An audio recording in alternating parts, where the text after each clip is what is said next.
One of the things I admire about Joanne, besides her intelligence, kindness, and beauty, is her uncanny knack for remembering dates. Sometimes out of the blue, she'll mention, today is so-and-so's birthday, and it will be someone we knew 30 years ago who we haven't seen in years. But Joanne remembers. She's that way about faces too. She has 600 students a year in her library, and we'll run into a college kid who will ask, Mrs. Gulley, do you remember me? And she always does, and remembers their brothers and sisters too. For years, I could never remember my siblings' birthdays. I wake up and Joanne says, don't forget to call your sister, today's her birthday. I say, what, you think I'm an idiot? I knew that, even though I didn't. I always forget my sibling's birthday, except my brother Doug's. I've not forgotten his birthday ever since he turned 42 on September 11th, 2001. It's a shame it takes a national tragedy for me to remember my brother's birthday.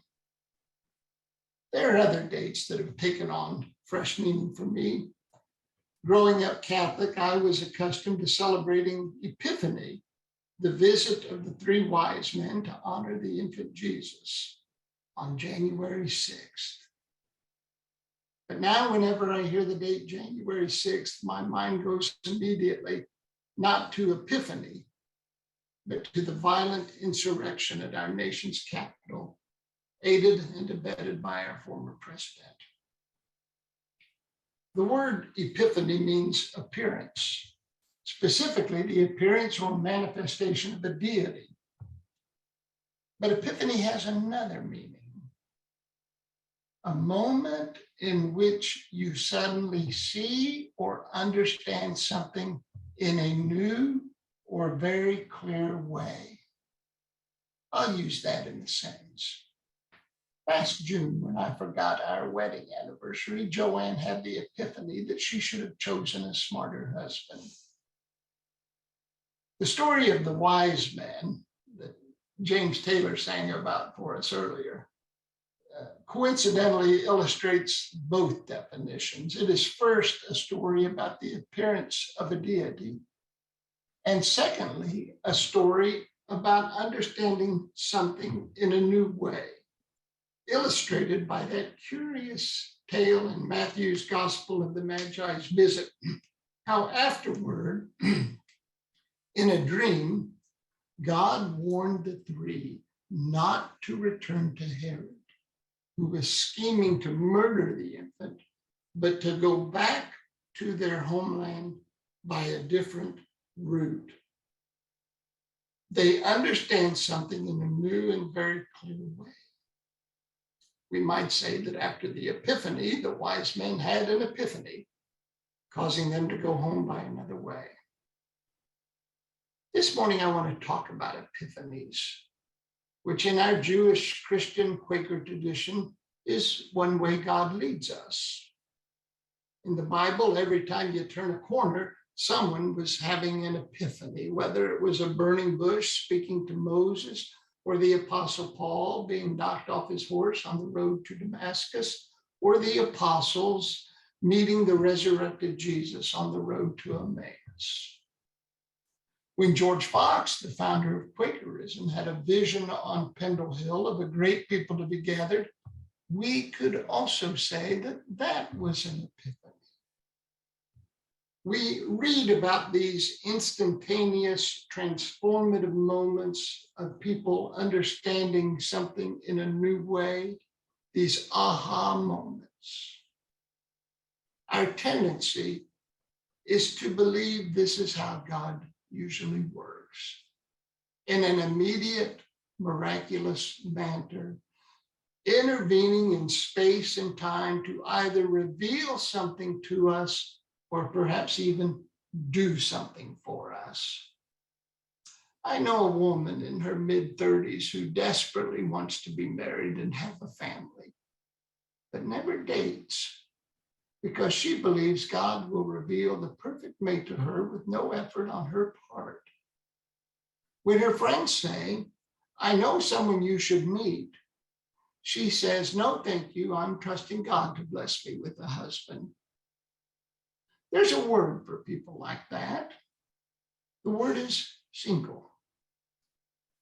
Some people spend their whole lives waiting for epiphanies, for God to tell them who to marry, for God to tell them what kind of work to do, for God to tell them which house to buy or whether to have children.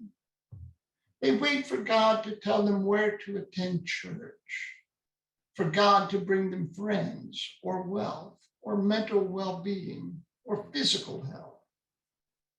Their entire lives rely upon spiritual bolts of lightning that will magically transform their lives, which is the worst sort of spiritual laziness, asking God to assume responsibility for their choices and lives so they do not have to. I know pastors who never prepare a sermon, believing God will tell them what to say as they're standing in the pulpit. I know Quakers who will not prepare for meeting for worship beforehand so they can be blank and empty slates for God to speak through, which God seldom seems to do. I know people who persist in dreadful, damaging marriages, believing God ordained their marriage and will therefore miraculously improve it.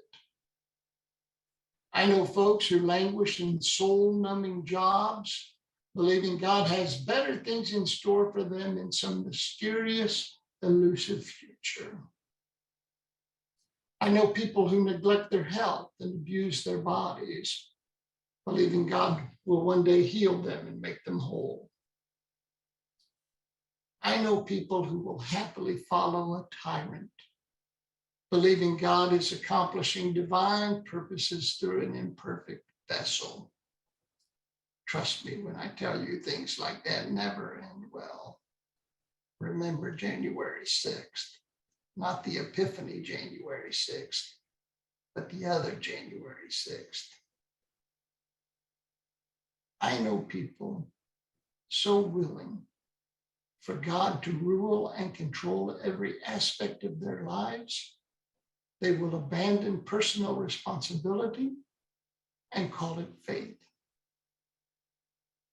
To be honest, I am amazed God had to warn the three wise men to avoid Herod when it was clear to anyone with half a brain that Herod was a scheming, evil, narcissistic bully. Wise men? One has to wonder. I once had an epiphany. You want to know what it was? I once had an epiphany that I should not ask God to do something for me that I was not willing to do for myself. Nor should I ask God to guide my decisions unless I was willing to study, learn, reflect, and grow in order to make better decisions myself and save God the trouble. Do I believe in epiphanies? Do I believe in rare instances God might grant someone transformational insight? Yes, I do. But I don't bank on it. Just as I don't bank on winning the lottery to provide my retirement. What I do bank on, and what I urge you to bank on, is your capacity to think, your ability to work, your willingness to make difficult and disciplined decisions based on the evidence at hand. That is not hubris. That is what it means to be a responsible adult. Friends, we should not require God to warn us in dreams about that which is clearly observable in our waking hours. We should not require God to warn us in dreams about that which is clearly observable in our waking hours. Don't spend your life waiting for an epiphany, for a magical moment to resolve all your difficulties or satisfy your deepest longings.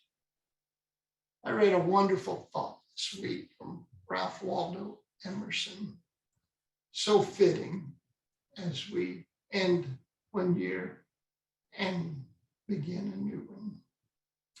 He said, "The only person you are destined to become is the person you decide to be." The only person you are destined to become is the person you decide to be. Friends, let us enter into open worship.